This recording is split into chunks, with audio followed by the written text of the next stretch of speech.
एक चीज़ और मैं बताना चाहूँगा कि जो पुस्तकें हैं ये पढ़ने के लिए छात्र का लेवल भी अलग अलग होता है। ये एक व्यक्तिगत बात होती है। जैसे कुछ विद्यार्थी बिल्कुल न्यू कमर्स होते हैं, मतलब न्यू कमर्स का मतलब ये हुआ कि जो बिल्कुल नए होते हैं इस कंपटीशन की फील्ड में, जिनको सब्जेक्ट के बारे में बहुत ज़्यादा नॉलेज नहीं होता, या यूँ कहिए कि उसने शुरू भी नहीं किया। कुछ ऐसे विद्यार्थी होते हैं जो बहुत ही मिडिल लेयर में होते हैं, जो ऐसे भी नहीं होते जिसको कुछ भी नहीं आता, और ऐसे भी नहीं होते जो बिल्कुल ही आपके स्किल्ड हो या दक्ष हो या बिल्कुल कंप्लीट कर चुके हो, सारा कोर्स है वो बढ़िया तरीके से कर चुके हो। तो 3 टाइप के स्टूडेंट मैं मानता हूँ। कुछ ऐसे होते हैं जो बहुत ही न्यू कमर्स होते हैं, जिन्होंने बिल्कुल कुछ तैयार नहीं किया है। कुछ ऐसे होते हैं जिनका सब कुछ तैयार है, बिल्कुल रेडी एकदम, और बस ये लोग इसलिए पढ़ रहे हैं कि वो अपना ज्ञान और एनरिच करें। ऐसे लोग कहीं लगे हुए होते हैं गवर्नमेंट में, या फिर लगने वाले ही होते हैं, बस अपने नॉलेज को और एनरिच करते हैं ताकि किसी बड़े एग्जाम को पास कर सके या अपने ज्ञान को और साउंड कर सके। कुछ ऐसे विद्यार्थी होते हैं, कुछ ऐसे होते हैं जिन्होंने अभी स्टार्ट ही नहीं किया, बिल्कुल शुरू करने वाले हैं, और कुछ ऐसे होते हैं जो न दक्ष होते हैं और न नए होते हैं, बीच के होते हैं। और मेरा ऐसा मानना है कि मैक्सिमम स्टूडेंट जो है वो इस श्रेणी में आते हैं, जो ना न्यू कमर्स है ना ओल्ड है, ये बीच के हैं। ओल्ड का मतलब यहाँ पे कंप्लीट कोर्स किया हुआ, ये बीच की जो संख्या है इनकी तादाद बहुत ज्यादा है। मैं तीनों के बारे में अलग अलग बताता हूँ। सबसे पहले आता हूँ न्यू, जो बहुत ही नए स्टूडेंट है, जिन्होंने अभी तक चीजें शुरू नहीं की। सबसे पहले उसको क्या करना है, उनको हर विषय की एक एक पुस्तक लानी है, उससे ज़्यादा नहीं। और बेहतर यही होता है कि आप माध्यमिक शिक्षा बोर्ड या एनसीईआरटी से स्टार्ट करोगे तो ज़्यादा फर्क पड़ेगा। क्यों? क्योंकि वहाँ पे आसान चीज़ें समझाई जाती है। तो इसलिए लोग एनसीईआरटी सजेस्ट करते हैं कि 6ठी से 12वीं तक की एनसीईआरटी अगर अपन करते हैं तो हमारा एक इतिहास, भूगोल, पॉलिटी, इकोनॉमिक्स, ये बेसिक सारा अच्छा हो जाता है। इसके बाद अपन अगर ऑथेंटिक बुक देखेंगे तो वो अपने को अच्छी तरीके से समझ में आ जाती है। तो ऐसे सामान्य चीज़ों से स्टार्ट करना चाहिए उसको। फिर करना क्या चाहिए, एक साथ मैक्सिमम एक साथ 1 या 2 विषय लेने चाहिए, क्योंकि नए स्टूडेंट होते हैं तो उसके लिए एक विषय ही पर्याप्त है। और मान के चलिए कि अगर 1-2 साल कोई आपके आसपास एग्जाम नहीं है तो एक विषय ही पढ़िए, और आपको लगता है कि 6-7-8 महीने बाद एग्जाम है या एक विषय में आप बोर हो रहे हैं तो कोई 2 विषय एक साथ पढ़िए, और 2 विषय के लिए कोई 2 किताबें लाइए। ज़्यादा नहीं लानी, कितनी पुस्तकें लानी है, 2 पुस्तकें ही लानी है। और जितनी ज़्यादा किताबें लाओगे उतना ही आप भ्रमित होंगे, उतना आप अपना परफॉर्मेंस बिगाड़ते जाओगे। फिर क्या करना है, फिर उस किताब के साथ क्या करना है, जैसे ही वो किताब आप लाए, उस किताब में सबसे पहले आपने पहला अध्याय निकाला। उस पहले अध्याय को निकालने के बाद आपको क्या करना है, उस अध्याय को बढ़िया तरीके से एक बार पढ़ लेना। जैसे आप अखबार पढ़ते हो ना, कोई भी खबर पढ़ते हो, उस तरह से पेंसिल लेके बैठो और पूरे के पूरे टॉपिक को अच्छी तरीके से पढ़ लो। उसके बाद में अगर आपको लगता है कि अच्छा, उसके बाद में भी एक चीज़ और होती है। अगर आप न्यू है लेकिन उस विषय कि आपकी समझ अच्छी है, आपने 3-4 साल पढ़ा है चाहे स्कूली शिक्षा वगैरह में, तो हो अगर आपकी पकड़ अच्छी है या आप बिल्कुल नया विषय पढ़ रहे हैं, बिल्कुल नया पढ़ रहे हैं, तो पूरी किताब एक साथ पढ़ लो। ये जैसे 20 टॉपिक है, 20 ही टॉपिक पढ़ के उसके बाद दोबारा उसका रिवीजन करो। तो अगर आपने थोड़ा बहुत पढ़ रखा है तो पहला पार्ट पढ़िए बढ़िया तरीके से। पढ़ने के बाद अगर पहले पढ़ रखा है तो उसी दूसरे टॉपिक को एक बार फिर वापस पढ़ लीजिए। तो दूसरी बार जब पढ़ोगे तो फिर क्या होगा, दूसरी बार जब भी पढ़ोगे तो आपको कुछ चीजें समझ में आनी शुरू होगी। जहां जहां समझ में आ जाता वहां अंडरलाइन करना शुरू कर दो। ऐसे करके आप किताब को एटलीस्ट 1 से 2 बार करिए। उसके बाद में जब तीसरी बार पुस्तक पढ़ोगे तो आपको बहुत सारी चीजें समझ में आनी शुरू होगी, और तीसरी बार जब पढ़ोगे तब आप किताब के मार्जिन पर साइड में लिखना भी स्टार्ट कर लो। और जब यही पुस्तक चौथी बार निकलेगी तो निश्चित रूप से आपको उस किताब के अंश याद हो जाएंगे, और यहाँ पे चौथे चरण में आप नोट्स बना सकते हैं। यहाँ पे टाइम लगता है इन चीजों को, लेकिन चीजें इतनी पक्की तरीके से काम करती है कि उसके बाद फिर दिक्कत नहीं आती है। तो ये काम किया जा सकता है न्यू कमर्स के लिए। आपको ये चीजें करनी है, एक किताब को कम से कम आपको 4 से 5 बार पढ़ना है, और कंटिन्यू फिर उसका आपको रिवीजन करते जाना है। ठीक है। फिर ये इन स्टूडेंट्स को क्या करना है, इनको कम से कम 2 विषय तो एक साथ रखने ही रखने हैं, और उन 2 विषयों को क्या करना है, उन 2 विषयों को बढ़िया तरीके से तैयार करते रहना है।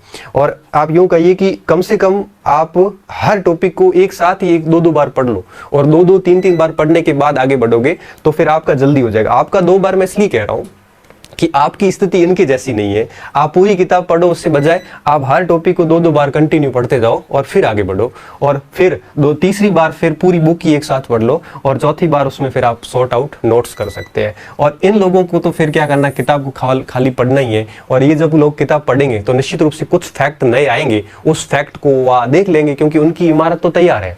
इसकी इमारत के ऊपर केवल कोई नया तथ्य मिलेगा तो वो अपने आप ही उनके सेट हो जाएगा। इनको कुछ भी नहीं करना है, इनको केवल नई किताब लानी है और उसमें देखना है कौन सी बात नई मिली है, वो अपने नोट्स में या अपनी पाठ्य सामग्री में या अपने दिमाग में ऐसे बिठा देंगे तो उनको ज्यादा नुकसान नहीं है।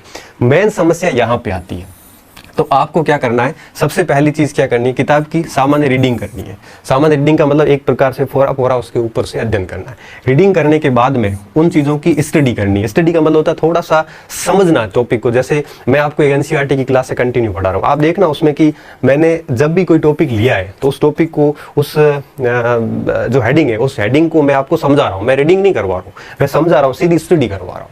रीडिंग स्टडी के बाद में फिर क्या होता है, फिर आप इसके ऊपर थिंकिंग मनन कर सकते हो, चीजों को सोच सकते हो। जैसे मान लो कालीबंगा पढ़ा आपने, कालीबंगा एक बार आप ऊपर से देख लिया, दूसरी बार फिर वापस पढ़ा तब आपने उसके नीचे अंडरलाइन कर ली, स्टडी कर ली। तीसरी बार जब पढ़ो तब उसके ऊपर सोचो, बुक बंद करके कालीबंगा के दिमाग में पूरा रिमाइंड करवाओ कि कब खोज हुई, कैसे खोज की गई, किसने की थी, इसके अंदर कौन कौन से प्रमाण मिले, इसकी क्या क्या विशेषताएं हैं, ये वो, ये सारी चीजें आप दिमाग से सोचिए।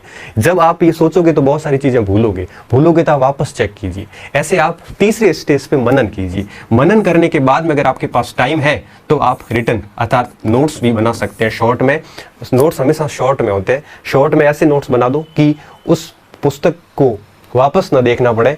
जैसे कालीबंगा में आपको लगा कि 30-40 पॉइंट है वो मेन है, वो सारे के सारे नोट कर दो ताकि वो किताब वापस ना पढ़नी पड़े। नोट्स का ये फायदा होता है कि जब आप दूसरी कोई नई किताब लाओगे तो उसमें से आपको जो नई बातें बनेगी वो आप उस नोट्स में ऐड कर दोगे, तो फिर तीसरी कभी किताब और लाओगे तो फिर उसमें नोट्स को और ऐड करोगे, तो नोट्स बहुत बढ़िया तरीके से तैयार होते जाएंगे और अपना ज्ञान भी एनरिच होता जाता है।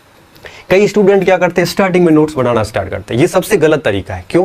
क्योंकि स्टार्टिंग में हम एक पुस्तक को जितनी बार पढ़ेंगे उतनी बार हमें नई चीजें मिलती जाएगी, तो फिर आप पहले गो थ्रो में सीधा ही नोट्स बनाओगे तो दूसरी बार पढ़ोगे, दूसरी बार फिर नई चीज आएगी, फिर कहोगे यार ये नोट्स पूरा नहीं है। तीसरी बार पढ़ोगे फिर नई चीज आएगी, फिर कहोगे कि यार नोट्स में फिर भी अधूरापन रह गया।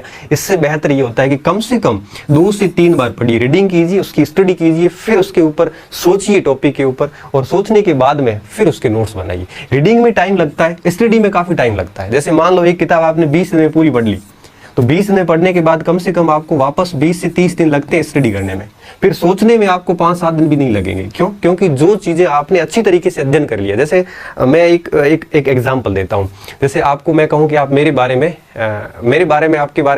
में कोई किताब लिखी हुई है और मैं आपको दे देता हूं, आप उस किताब को पढ़ के मेरे बारे में जानिए, तो आप उस किताब को पूरा पढ़ोगे मेरे बारे में जो लिखी हुई है, उसको पढ़ने के बाद आप मेरे बारे में इतना नहीं जान पाओगे जितना आप वापस मेरे बारे में स्टडी करोगे और मेरे बारे में सोचोगे कि ये है, वहां से है, ये करते हैं, वो करते हैं, तब आप विजुअल करोगे, तब चीजें अच्छे से याद होगी।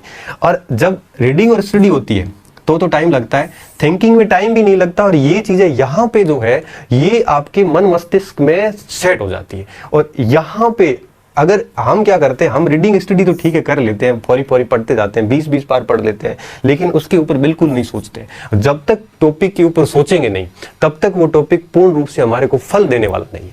हम कहते हैं ना परीक्षा में हमारी गलती होगी, गलती नहीं है, दरअसल हमने उस टॉपिक के ऊपर कभी सोचा ही नहीं था, हमने केवल किताब पढ़ते ही गए। तो कृपया करके पहले किताब को फौरे फौरे तौर पर एक रीडिंग मारे, फिर उसकी 2 से 3 बार स्टडी करें अच्छे से। स्टडी का मतलब ये होता है कि कोई भी पैराग्राफ लेके उसको सोचिए, उसके अंदर क्या लिखा हो, उसका सार क्या है। आप मेरी एनसीईआरटी की क्लास देखना, मैं आपको यहाँ पे स्टडी करवा रहा हूँ। मैं आपको, जैसे कल अपन ने बात की थी पिछले लेक्चर में कि विहार क्या थे या संघ क्या थे या बुद्ध का जीवन क्या था, हमने पूरे इस बोर्ड पे वो स्टडी कर ली उसकी। तो इस प्रकार से स्टडी 2-3 बार कीजिए, उसके बाद में उसके ऊपर सोचिए, सोचने के बाद में आप शॉर्ट में नोट्स कर सकते हो, और उसके बाद में आप कंटिन्यू उसका रिवीजन कीजिए। अगर आप इस चरण को फॉलो करोगे तो निश्चित रूप से एक बार टाइम लगेगा, लेकिन ये चीजें ऐसी तैयार हो जाएगी, फिर आपके लिए दिक्कत हो जाएगी कि कौन सी नौकरी ज्वाइन करूं, ये कंडीशन आ जाती है। अगर आप शॉर्टकट सब कुछ करना चाहते हो तो जीवन में कुछ भी नहीं होगा। कोई भी एक पुस्तक इन 500 चरणों से गुजरती है तो कम से कम उसको 3 से 4 महीने लगते हैं, कोई भी एक पुस्तक। और मैं मानता हूं टोटल 6 जनरल स्टडी में 6 ही भाग है, ज्योग्राफी, हिस्ट्री, पॉलिटी, इकोनॉमिक्स वगैरह 6 ही भाग है। 6 में से 4 बड़े अहम है। इन 4 भाग के ऊपर अगर ये 3-3, 4-4 महीने दिए जाए तो निश्चित रूप से 1-1.5 साल के अंदर ये सारा मटेरियल बढ़िया तरीके से रेडी हो जाता है। और फिर क्या होगा कि अगर ये चारों तैयार हो गए तो फिर आप कोई भी एग्जाम में बैठोगे तो आपको बिल्कुल परेशानी नहीं होनी पड़ेगी। बस सिलेबस देखना ही पड़ेगा कि कौन से टॉपिक शेष रहे हुए हैं जो मैंने नहीं किए, वो ही करने पड़ेंगे, बाकी तो सारा ऑलरेडी आपका तैयार होगा। तो कृपया करके आप अगर मिडिल के हैं चाहे आप न्यू कमर्स हैं, आप टॉपिक बुक्स लीजिए। अगर आपने बिल्कुल नए हैं तो आप पूरी किताबें पढ़ डालिए। अगर आपने कुछ पढ़ रखा है तो एक एक टॉपिक को आप इन 500 चरणों से एक साथ गुजर सकते हो। जैसे ये किताब में मान लो 20 टॉपिक है तो पहले टॉपिक की रीडिंग कर लो, 2 बार स्टडी कर लो, फिर सोच लो, फिर उसके बाद नोट्स कर लो। फिर दूसरे टॉपिक है, ये दूसरे टॉपिक के 5 चरण कीजिए, फिर तीसरे टॉपिक ये 500 चरण कीजिए। आप अगर मिडिल में हैं तो ये टॉपिक वार भी ऐसे कर सकते हैं। अगर आप बिल्कुल न्यू हैं तो पुस्तक वार ऐसे कीजिए कि 15-20 पार्ट है, पहले अच्छे से रीडिंग कर लो, फिर उसकी 1-2 बार स्टडी कर लो अच्छे से, और उसके बाद में उसको थिंकिंग मनन कीजिए उसके ऊपर। जितना ज्यादा मनन होगा और जितना ज्यादा रिवीजन होगा, सफलता के 2 मूल आधार है। 100% एक्यूरेसी आएगी, एक सिंगल सवाल गलत नहीं होगा परीक्षा में अगर आपके पढ़ा हुआ आया है तो थिंकिंग और रिवीजन, ये 2 चीजें बहुत ज्यादा जरूरी होती है, जो कि हम नहीं करते। मैंने देखा विद्यार्थी क्या करता है, विद्यार्थी किताब लाता है और फिर ठीक है पढ़ता जाता है, उसको खुद को नहीं पता वो क्या पढ़ रहा है। उसकी हालत ये होती है कि वापस जब 2 घंटे किताब छोड़ के वापस किताब पकड़ता तो उसको देखना पड़ता है कि मैं पढ़ कहाँ रहा था। ये स्थिति है हमारी। हम पढ़ते जाते हैं, पागलों की तरह देखते जाते हैं, पता नहीं कुछ समझ में आ नहीं रहा है। हम केवल रीडिंग ही करते हैं पुस्तक की, भले 20 बार रीडिंग कर लोगे कोई फर्क नहीं पड़ेगा। कम से कम आप एक बार, देखो अखबार की स्टडी नहीं करते, हम रीडिंग करते हैं, न्यूज़ पढ़ के छोड़ देते हैं, हमें नहीं पता कौन से दिन क्या न्यूज़ आई थी।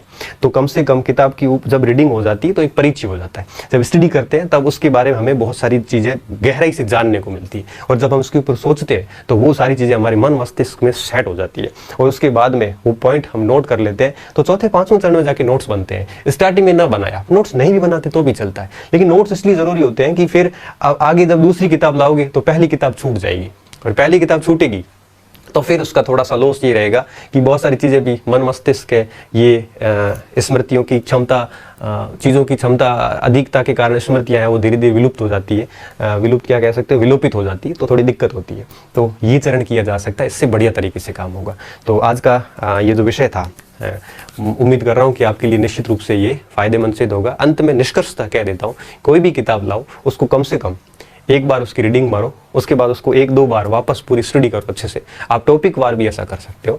आप जैसे भूगोल, अक्षांश देशांतर रेखाएं पढ़ रहे हैं, उसकी आप पहले रीडिंग कर ली बढ़िया कि है क्या ये, उसके बाद में 1-2 बार उसको उसी दिन समझ लिया, स्टडी बढ़िया तरीके से समझ ली, और उसके बाद में उसके बारे में सोच के नोट्स बना दिए। तो एक दिन में एक टॉपिक तैयार कर लेते हैं तो 20-25 दिन में किताब तैयार हो जाती है। तो इस प्रकार से भी किया जा सकता है। तो रीडिंग कीजिए। कई विद्यार्थी ऐसे होते हैं जो रीडिंग नहीं करते, सीधी स्टडी करते हैं। कोई बात नहीं, अगर आपका लेवल ठीक है, पहले विषय से परिचित है, तो आप सीधी स्टडी भी कर सकते हैं।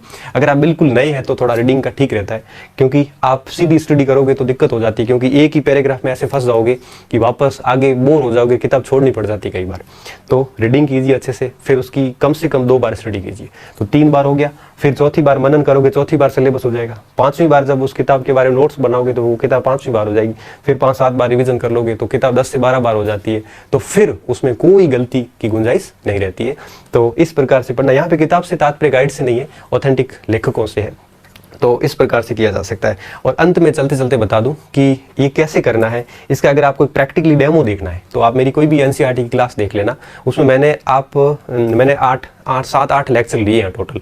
एनसीईआरटी 6ठी क्लास में 12 ही पार्ट है, जिसमें करीबन 15 या 17 वीडियो बनेंगे। उस 15-17 वीडियो को किसी स्टूडेंट ने नोट्स के रूप में लिखा है। तो आप देखना कि मुश्किल से 20 या 30 पेज होंगे। वही किताब जो 150 पेज की, उसको 20-30 पेज में मैंने नोट्स के रूप में लिखवा दिया। अब आप देखना कि वही 20 और 30 पेज मैं 100% दावे के साथ कह सकता हूं कि उस टॉपिक से कोई सवाल आ गया तो उस 20-30 पेज से कभी बाहर नहीं जा सकता। और एनसीईआरटी ने जितना लिखा उससे 3 गुना ज्यादा मैंने उसमें लिखवाया है। तो कहने का मतलब ये हुआ कि 20-30 पेज में हमने 6ठी की एनसीईआरटी समेट ली। अब वापस कभी वो एनसीईआरटी नहीं देखनी पड़ेगी। और ऐसे करते करते मैं 12वीं तक पूरी एनसीईआरटी जब करवाऊंगा तो मुश्किल से 1 रजिस्टर 1.5 रजिस्टर भरा जाएगा। उस पूरे 1.5 रजिस्टर में 12वीं तक की सारी एनसीईआरटी आ जाती है, और उसको फिर पता नहीं कितनी बार पढ़ा जाएगा। तो फिर वहां से कभी गलती की गुंजाइश नहीं रहती। तो वो आप प्रैक्टिकली डेमो देख सकते हो कि किस तरह से रीडिंग, स्टडी और मनन किया जा सकता है, नोट्स किस तरह से किए जा सकते हैं। ये चारों चीजें मैंने उस सारे पिछले लेक्चर्स में फॉलो की है, तो आप इसको फॉलो कर सकते हैं। बहुत बहुत धन्यवाद स्टूडेंट। मस्त रहिए, अच्छे रहिए और पढ़ते रहिए। और आपको जो कुछ पढ़ाई में बहुत सारी दिक्कत आती है तो आप वो मैसेज बॉक्स में डालते जाइए। जब भी जैसे टाइम मिलेगा वैसे वैसे मैं आपकी उन समस्याओं का समाधान करने का पूरा प्रयास जो है वो करूंगा। धन्यवाद।